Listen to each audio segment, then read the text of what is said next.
السلام علیکم ورحمۃ اللہ وبرکاتہ۔ اعوذ باللہ من الشیطان الرجیم، بسم اللہ الرحمن الرحیم۔ ان ربکم اللہ الذی خلق السماوات والارض فی 6 ایام ثم استوى علی العرش یدبر الامر ما من شفیع الا من بعد اذنہ ذلکم اللہ ربکم فاعبدوہ افلا تذکرون۔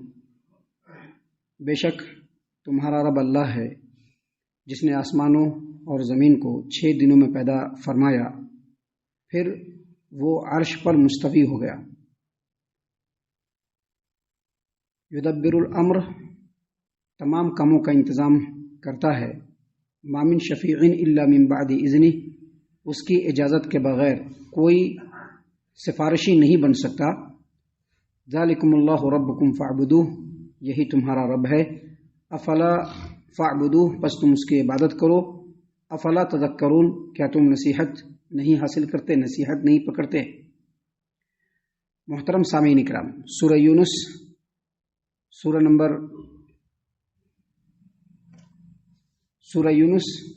نمبر 10 اور اسی صورت سے ابھی آپ کے سامنے آیت نمبر 3 تلاوت کی گئی، اور آیت کریمہ کا ترجمہ بھی بفضل اللہ باذن اللہ آپ کی خدمت میں پیش کیا گیا۔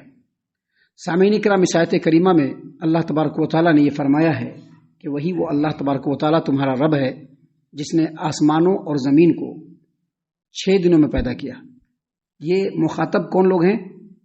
یہ وہ مشرکین مکہ جن کا اللہ تبارک و تعالیٰ کے بارے میں بالکل غلط تصور اور غلط عقیدہ تھا، جو اللہ تبارک و تعالیٰ کے نازل کیے ہوئے کلام قرآن کریم کے اوپر ایمان لانے کے لیے تیار نہیں تھے۔ اللہ تبارک و تعالیٰ کے سب سے پیارے اور آخری رسول محمد عربی صلی اللہ علیہ وسلم پر ایمان لانے کے لیے تیار نہیں تھے۔ جو قرآن کریم نازل ہو رہا تھا اس کے اوپر اعتراضات وارد کر رہے تھے، ان لوگوں کو مخاطب کیا جا رہا ہے۔ ڈائریکٹ اللہ تبارک و تعالیٰ نے فرمایا کہ تمہارا رب وہی اللہ تبارک و تعالیٰ ہے جس نے آسمانوں اور زمین کو 6 دنوں میں پیدا کیا۔ کتنے دنوں میں؟ 6 دنوں میں۔ یہ جو 6 دن ہے، اس کے بارے میں مفسرین کے 2 اقوال ہیں۔ بعض مفسرین کا کہنا ہے کہ جو 6 دن ہے وہ بالکل نارمل جو ہمارے یہاں جو دن ہے، 1 دن 2 دن 3 دن 6 دن، اور بعض مفسرین کا یہ کہنا ہے کہ نہیں، یہ جو 6 دن ہے اس میں سے ہر دن ہمارے یہاں کے 1000 سال کے برابر ہے۔ یعنی 1000 سال جو ہوتا ہے، اس 1000 سال کا ایک دن، جس میں سے 6 دنوں میں اللہ تبارک و تعالیٰ نے آسمانوں اور زمین کو پیدا فرمایا۔ بہرحال اس سلسلے میں جو صحیح بات ہے وہ اللہ تبارک و تعالیٰ کو معلوم ہے، لیکن اللہ تبارک و تعالیٰ نے 6 دنوں میں آسمانوں اور زمین کو پیدا فرمایا۔ محترم سامعین اکرام، اس کے بعد اللہ تبارک و تعالیٰ کے بارے میں یہاں پر فرمایا ثم استوى علی العرش، پھر اللہ تبارک و تعالیٰ کہاں مستوی ہو گیا؟ عرش پر مستوی ہو گیا۔ اس کا مطلب یہ ہے کہ اللہ تبارک و تعالیٰ عرش پر مستوی ہے۔ جب اللہ تبارک و تعالیٰ چاہتا ہے نازل ہوتا ہے، جب اللہ تبارک و تعالیٰ چاہتا ہے نازل ہوتا ہے، وگرنہ اللہ کی ذات گرامی کہاں ہے؟ عرش پر ہے۔ اس کا مطلب یہ ہوا کہ لوگوں کا یہ کہنا کہ اللہ تبارک و تعالیٰ ہر جگہ حاضر و ناظر ہے، قرآن و حدیث کے اعتبار سے بالکل غلط ہے۔ ابھی ایک آدمی ایک ہی جگہ پہ ہوتا ہے، یہ مثال اللہ کے لیے نہیں ہے، لیکن وجود تو ایک ہی جگہ ہوتا ہے۔ ویسے ہی اللہ تبارک و تعالیٰ کا وجود ایک ہی جگہ ہے، لیکن اللہ تبارک و تعالیٰ کا علم، اللہ تبارک و تعالیٰ کی جانکاری، اللہ تبارک و تعالیٰ کی نظر پورے کائنات پہ۔ کائنات کا کوئی بھی حصہ، کوئی بھی خطہ، کوئی بھی ٹکڑا اللہ تبارک و تعالیٰ کے علم کے احاطے سے باہر نہیں ہے، سب اللہ تبارک و تعالیٰ کے علم کے احاطے کے اندر ہے۔ تو یہاں پر اللہ تبارک و تعالیٰ کے بارے میں فرمایا اللہ تبارک و تعالیٰ نے کہ وہی وہ اللہ تمہارا رب ہے جس نے آسمانوں اور زمین کو 6 دنوں میں پیدا فرمایا، پھر عرش پہ مستوی ہو گیا۔ عرش پہ مستوی ہوا۔ یہ عرش کیا ہے؟ تمام مخلوقات کی چھت ہے۔ یہ جو آسمان ہے نا، آسمان اس کی بھی چھت ہے عرش۔ عرش کا مالک ہے اللہ تبارک و تعالیٰ، تو پھر معبود کون ہوگا؟ اللہ تبارک و تعالیٰ ہوگا۔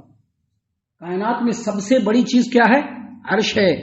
عرش کا جب رب اللہ تبارک و تعالیٰ ہے تو پوری کائنات کا رب اللہ تبارک و تعالیٰ، ہر ایک کا رب اللہ تبارک و تعالیٰ ہے، ہر ایک کا خالق اللہ تبارک و تعالیٰ ہے، ہر ایک کا مالک اللہ تبارک و تعالیٰ ہے، ہر ایک کا معبود اللہ تبارک و تعالیٰ ہے۔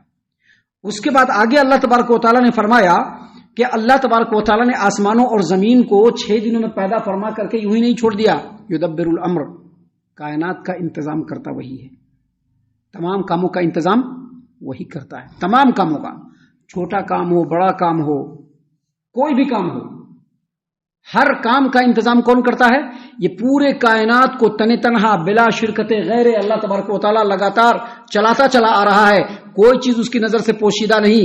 اللہ تبارک و تعالیٰ نے سورہ سبا آیت نمبر 3 میں فرمایا، اللہ تبارک و تعالیٰ نے سورہ سبا آیت نمبر 3 میں فرمایا لا يعزب عنہ مثقال ذرۃ فی السماوات ولا فی الارض، چھوٹی سے چھوٹی چیز بھی اللہ تبارک و تعالیٰ کی نگاہ سے اور علم سے پوشیدہ نہیں ہے، چاہے وہ آسمان میں ہو چاہے وہ زمین میں ہو، ہر کام کو انجام اللہ تبارک و تعالیٰ دے رہا ہے۔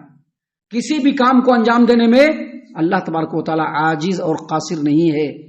کوئی بڑا کام کرنا ہے اس کے لیے چھوٹا کام چھوڑ دیا جائے، ایسا نہیں ہے۔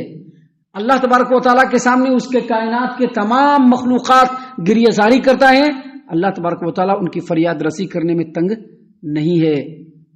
جنگلوں میں، بیابانوں میں، شہروں میں، پہاڑوں پہ ہر بڑا سے بڑا کام ہو یا چھوٹا سے چھوٹا کام ہو، اس کی تدبیر اور انتظام کون کر رہا ہے؟ اللہ تبارک و تعالیٰ کر رہا ہے۔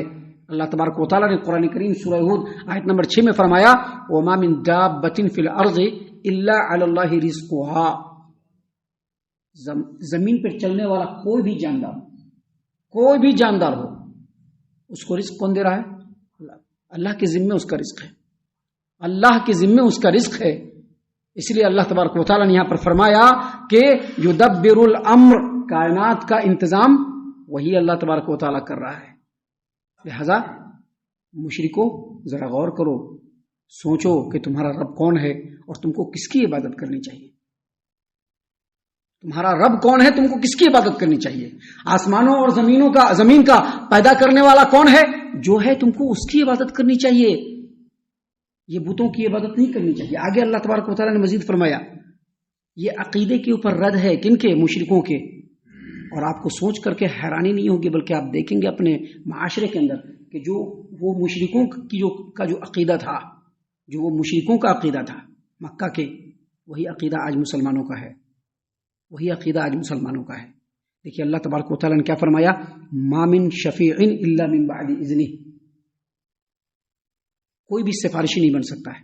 اب اللہ تبارک و تعالیٰ کیا سب لوگ چلے گئے؟ سب لوگ مر گئے، سب لوگ چلے گئے، قیامت قائم ہو گئی۔ ابھی ہمارے مسلمانوں میں بھی عقیدہ ہے، کیا عقیدہ ہے؟ ہمارے پیر صاحب ہماری سفارش کریں گے، ہے کہ نہیں؟ آپ دوسروں کو چھوڑ دیجئے، لوگوں نے 4 امام مقرر کیے، اس میں سے ایک امام کو امام اعظم کہا، اور یہ بھی کہا کہ جو امام اعظم کا ماننے والا ہے، جو امام اعظم کا ماننے والا ہے وہ سارے کے سارے بخشائیں۔ حالانکہ ایسا ہونے والا نہیں ہے، کوئی بھی سفارش نہیں کر سکتا، چاہے وہ امام اعظم ہو، چاہے وہ کوئی بھی امام ہو، چاہے وہ کوئی بھی فقیر ہو، چاہے کوئی بھی ولی ہو، چاہے کوئی بھی پیر ہو، چاہے کتنا ہی بڑا سے بڑا اولیاء اللہ کیوں نہ ہو، اللہ تبارک و تعالیٰ کی اجازت کے بغیر اللہ کے بارگاہ میں کوئی سفارش نہیں کر سکتا، حتیٰ کہ پیارے رسول صلی اللہ علیہ وسلم بھی اجازت لے کر کے ہی سفارش کریں گے۔ مشرکوں کا یہ عقیدہ تھا، یہ جو مشرکین مکہ جن کو اس صورت کے اندر، اس صورت کی آیتوں کے اندر خطاب کیا گیا ہے، جن کو ڈائریکٹ انڈیکیٹ کیا اللہ تبارک و تعالیٰ نے مشرکین مکہ کو، ان کا یہ عقیدہ تھا کہ ہم جن بتوں کو پوجتے ہیں، جن بتوں کے سامنے نظر و نیاز ہم دیتے ہیں، جن بتوں کو اپنا معبود اور اپنا خالق اور مالک سمجھتے ہیں، یہ جو بت ہے اللہ تبارک و تعالیٰ کے ہاں ہماری سفارش کریں گے۔ اللہ تبارک و تعالیٰ نے یہاں پر فرمایا ڈائریکٹ، ما من شفیع الا من بعد اذنہ، کوئی بھی سفارش نہیں کر سکتا کسی کی، لیکن جس کو اللہ تبارک و تعالیٰ اجازت دے۔ اللہ محمد عربی کو اجازت دیں گے صلی اللہ علیہ وسلم، محمد عربی سفارش کریں گے۔ اللہ اگر کسی اور کو اجازت دیں گے تو وہی سفارش کر سکتا ہے، کوئی بھی اپنے سے اٹھ کر کے سفارش نہیں کر سکتا۔ ابراہیم اپنے والد کے لیے سفارش نہیں کر سکتا، محمد عربی اپنے لوگوں کے لیے سفارش نہیں کر سکتے صلی اللہ علیہ وسلم بغیر اللہ تبارک و تعالیٰ کی اجازت کے، اور اس کے بارے میں ہی سفارش کریں گے جس کے بارے میں اللہ تبارک و تعالیٰ کہے گا، اپنی طرف سے نہیں کر سکتے ہیں۔ کہیں گے کہ اس کے بارے میں تم سفارش کرو، اس کے بارے میں ہی سفارش کرنا ہے، کہیں گے اس کے بارے میں سفارش کرو، اس کے بارے میں ہی سفارش کرنا ہے، دوسروں کے بارے میں سفارش نہیں کر سکتے۔ محترم سامعین کرام، اس کے بعد اللہ تبارک و تعالیٰ نے کلیئرلی 2 ٹوک انداز میں بیلاگ کہہ دیا، ذالکم اللہ ربکم فاعبدوہ، یہی تمہارا رب ہے، جس نے آسمانوں اور زمینوں کو پیدا فرمایا، زمین کو 6 دنوں میں، جس کی جو پورے کائنات کا انتظام اور تدبیر کر رہا ہے، جس کی اجازت کے بغیر کوئی سفارش نہیں کر سکتا، یہی تمہارا رب ہے، فاعبدوہ، لہذا اس کی ہی عبادت کرو، اس کی ہی عبادت کرو۔ کیا مطلب؟ اس کے علاوہ اور کسی کی عبادت نہیں کرو۔ فریاد بھی کرنا ہے تو کس کی کرنا ہے؟ اللہ تبارک و تعالیٰ کی۔ دعا مانگنا ہے تو کس سے مانگنا ہے؟ اللہ تبارک و تعالیٰ کے سامنے۔ جھکنا ہے تو کس کے سامنے جھکنا ہے؟ رب العالمین کے سامنے۔ نماز پڑھنا بھی ہے تو خالص اسی کے لیے، اور اسی نے بتایا، جیسے اس نے جیسا بتایا اسی طرح سے۔ تو اللہ تبارک و تعالیٰ نے فرمایا ذالکم اللہ ربکم، یہی تمہارا رب ہے، فاعبدوہ، لہذا تم اس کی عبادت کرو۔ افلا تذکرون، کیا تم غور و فکر نہیں کرتے ہو؟ سامعین کرام، بھی اس سورۃ کریمہ میں اور بھی بہت ساری باتیں ہیں جو بہت ہی اہم اور مفید ترین ہیں، جو ہمارے عقیدے اور عمل کے لیے بہت ہی مفید ہے، جس کو ہم انشاءاللہ کل اور کل کے بعد کے درسوں میں آپ کے سامنے پیش کرنے والے ہیں۔ اللہ تبارک و تعالیٰ سے دعا ہے کہ اللہ تعالیٰ ہم تمام کو ان تمام باتوں کے اوپر خوب غور و فکر اور تدبر کرنے کے ساتھ ساتھ ان باتوں کے اوپر عمل کرنے کی بھی توفیق عنایت فرمائے، آمین۔ اللہ تعالیٰ ہم تمام کو صحیح معنوں میں پکا سچا مومن مسلمان بنائے، اللہ اور اس کے رسول صلی اللہ علیہ وسلم کی اطاعت و فرما برداری کرنے والا بنائے، صحابہ کرام رضی اللہ عنہم کے طریقے پر چلنے والا بنائے، جنت الفردوس میں جگہ عطا فرمائے۔ اے اللہ ہم تمام کو جہنم سے پناہ دے، اے رب العالمین ہم تمام کو جہنم سے پناہ دے، اے مالک الملک ہم تمام کو جہنم سے پناہ دے، آمین یا رب العالمین۔ وما علینا الا البلاغ المبین۔ تبارك الذي نزل الفرقان على عبده ليكون للعالمين نذيرا